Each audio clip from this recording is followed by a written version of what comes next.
ఎంపీకి కూడా రాజీనామా చేసి ఇద్దరం నిలబడతాం రా సాలే గాండు. రేపు రారా ఛాలెంజ్ చేస్తున్నా, నిలబడ్డాం.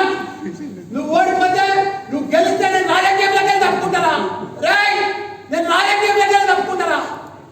కానీ నువ్వు గెలిచి చూపిరా, నువ్వు తప్పుంటే అందరికి చెప్తున్నావారా 20 గంటలాగు 15 గంటలాగు 2 ఏళ్ళలాగు మరి అవసరం.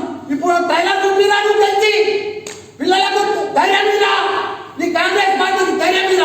నేను మళ్ళా గెలుస్తున్నా, ఇప్పుడు ఛాలెంజ్ చేసిన మల్లానితోటి నేను ఎంపీగా మళ్ళా గెలుస్తా, మళ్ళా నిలబడతాను. మొగోడవైతే చెప్పురా, ధైర్యవంతుడమైతే చెప్పురా అని కూడా మీ అందరూ ఇంకటి ఛాలెంజ్ చేస్తున్నా. వాడిని కూడా రాజీనామా చేయమని నేను కూడా రాజీనామా చేస్తా. రెండింటికి బరోబర్ నిలబడదాం. ఎవరు గెలిస్తే వాడే హీరో, ఓడిపోయినోడు జీరో. ముగ్గురు నాకు మంచిగా చక్కగా ఇంటికి వెళ్ళిపో. ఇదంతా రాజకీయ ఛాలెంజ్ చేస్తున్నామని సలహాతో. జై తెలంగాణ, జై కేసీఆర్.